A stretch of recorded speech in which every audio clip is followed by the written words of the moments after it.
എല്ലാവർക്കും റീഷാർട്ട് പി സിയുടെ മറ്റൊരു ക്ലാസ്സിലേക്ക് സ്വാഗതം. ഇന്ന് നമ്മൾ ഇന്ത്യൻ കാലാവസ്ഥയുമായി ബന്ധപ്പെട്ട കുറച്ച് ചോദ്യങ്ങൾ നോക്കാം. വളരെ കുറച്ച് ചോദ്യങ്ങളേ ഉള്ളൂ, എങ്കിലും നമ്മുടെ പരീക്ഷകൾക്ക് ചോദിക്കാറുള്ള നമ്മൾ പഠിച്ചിരിക്കേണ്ട ഇന്ത്യൻ ജിയോഗ്രഫിയിലെ ഭാഗമായിട്ടുള്ള കുറച്ച് ചോദ്യങ്ങളാണ്.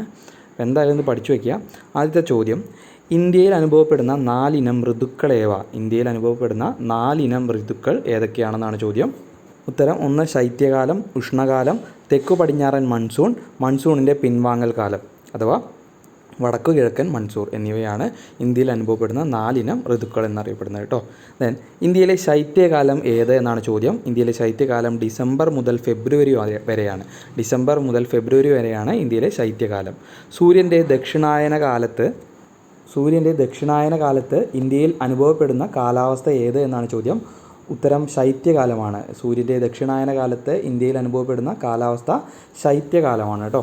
ദെൻ അടുത്തൊരു ചോദ്യം, ഇന്ത്യയിലെ ഏത് ഋതുവിലെ പ്രത്യേകതയാണ് പശ്ചിമ അസ്വസ്ഥത എന്ന പ്രതിഭാസം? ഇന്ത്യയിലെ ഏത് ഋതുവിലെ പ്രത്യേകതയാണ് പശ്ചിമ അസ്വസ്ഥത എന്ന പ്രതിഭാസം? ശൈത്യകാലത്തെ പ്രത്യേകതയാണ് കേട്ടോ. ദെൻ ശൈത്യകാലത്ത് മെഡിറ്ററേനിയൻ കടലിൽ രൂപം കൊള്ളുന്ന ശക്തമായ ന്യൂനമർദ്ദം ക്രമേണ കിഴക്കോട്ട് നീങ്ങി ഇന്ത്യയിലെത്തുന്നത് എങ്ങനെ അറിയപ്പെടുന്നു? പശ്ചിമ അസ്വസ്ഥത എന്ന് അറിയപ്പെടുന്നു കേട്ടോ.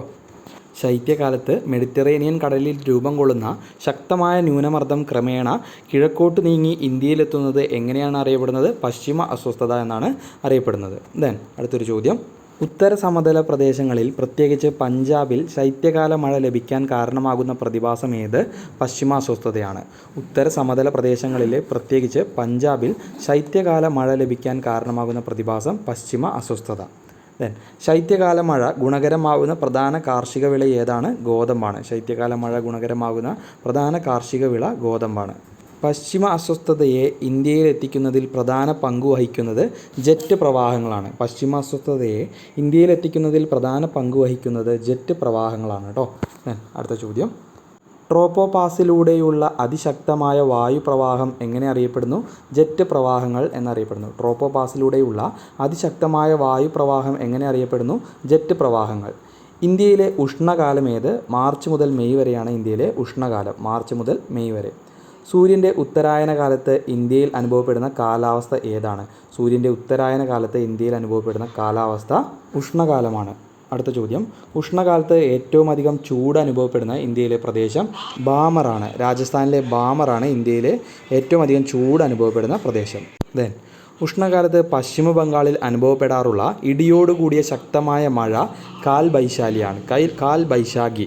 ഉഷ്ണകാലത്ത് പശ്ചിമ ബംഗാളിൽ അനുഭവപ്പെടാറുള്ള ഇടിയോടുകൂടിയ ശക്തമായ മഴ കാൽ ബൈശാഖി.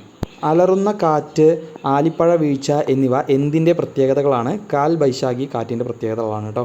അലറുന്ന കാറ്റ്, ആലിപ്പഴ വീഴ്ച എന്നിവ എന്തിൻ്റെ പ്രത്യേകതയാണ്? കാൽ ബൈശാഖി എന്ന ഇടിയോട് കൂടിയ ശക്തമായ മഴയുടെ പ്രത്യേകതകളാണ് ഈ സംഭവങ്ങൾ അല്ലേ. അടുത്തൊരു ചോദ്യം, ഇന്ത്യയിലെ ഏറ്റവും പ്രധാന മഴക്കാലമായ തെക്കു പടിഞ്ഞാറൻ മൺസൂണിൻ്റെ കാലയളവ് ഏതാണ്? ജൂൺ മുതൽ സെപ്റ്റംബർ വരെയാണ്. തെക്കു പടിഞ്ഞാറൻ മൺസൂണിൻ്റെ കാലയളവ് ജൂൺ മുതൽ സെപ്റ്റംബർ വരെ. ഇടവപ്പാതി എന്നാണ് ഇത് നമ്മുടെ നാട്ടിൽ, കേരളത്തിൽ പ്രത്യേകിച്ചും അറിയപ്പെടുന്നത് കേട്ടോ. അടുത്ത ചോദ്യം, ഇന്ത്യയിലെ മഴക്കാലത്തിനും ശൈത്യകാലത്തിനും ഇടയിലെ ഇടവേളയായി കരുതപ്പെടുന്നത് എന്താണ്? വടക്കു കിഴക്കൻ മൺസൂണാണ്. ഇന്ത്യയിലെ മഴക്കാലത്തിനും ശൈത്യകാലത്തിനും ഇടയിലെ ഇടവേളയായി കരുതപ്പെടുന്നത് വടക്കു കിഴക്കൻ മൺസൂൺ.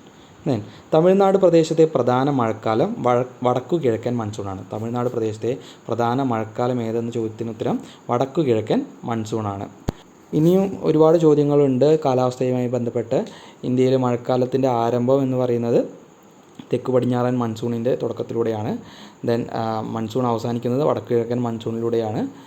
പിന്നെ ഇന്ത്യയിലെ മൺസൂണിൻ്റെ കവാടം എന്നറിയപ്പെടുന്ന സംസ്ഥാനം കേരളമാണ്.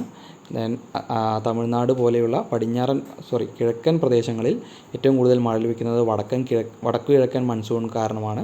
വടക്കു കിഴക്കൻ മൺസൂൺ അറിയപ്പെടുന്ന മറ്റൊരു പേര് തുലാവർഷം എന്നാണ്. അതുപോലെ തന്നെ തെക്കു പടിഞ്ഞാറൻ മൺസൂൺ അറിയപ്പെടുന്നത് ഇടവപ്പാതി എന്ന് നമ്മൾ പറഞ്ഞു. ദെൻ ഇടിമിന്നലോട് കൂടിയ മഴകളൊക്കെ വടക്കു കിഴക്കൻ മൺസൂണിൻ്റെ പ്രത്യേകതകളാണ്. അതുപോലെ തന്നെ ഇന്ത്യയിൽ ഏറ്റവും കൂടുതൽ മഴ ലഭിക്കുന്ന പ്രദേശം മേഘാലയയിലെ മൗസിൻ റാമാണ്. ഖാരോഖാസി കുന്നുകളിൽ സ്ഥിതി ചെയ്യുന്ന മൗസിൻ റാമിലാണ് ഏറ്റവും കൂടുതൽ മഴ ലഭിക്കുന്നത്. മൗസിൻ റാമിലും ചിറാപുഞ്ചിയിലും ഇത് മാറി മാറി ഇരിക്കാറുണ്ട് ഈ സ്ഥലങ്ങൾ. ഏറ്റവും കൂടുതൽ മഴ ലഭിക്കുന്നത് നിലവിലത് മൗസിൻ റാമിലാണ്. അപ്പോൾ മേഘാലയയിലെ സംസ്ഥാനത്തിലാണ് മൗസിൻ റാം എന്നുകൂടി നോക്കി വയ്ക്കുക. അപ്പോൾ ഇത്രയൊക്കെയാണ് ഇന്നത്തെ ഈ വീഡിയോയിൽ നമ്മൾ ഉൾപ്പെടുത്തിയിട്ടുള്ളത്. വളരെ കുറച്ച് ചോദ്യങ്ങളാണ് നമ്മൾ ഡിസ്കസ് ചെയ്തിട്ടുള്ളത്. എങ്കിലും ഇന്ത്യൻ കാലാവസ്ഥയുമായി ബന്ധപ്പെട്ട പ്രധാനപ്പെട്ട കുറച്ചധികം ചോദ്യങ്ങൾ തന്നെയാണ് നമ്മൾ നോക്കിയിട്ടുള്ളത്. കുറച്ച് ചോദ്യങ്ങളേ ഉള്ളൂ, അത് കൃത്യമായിട്ട് പഠിച്ചു വയ്ക്കുക. മറ്റൊരു ക്ലാസ്സുമായിട്ട് വീണ്ടും വരാം. താങ്ക്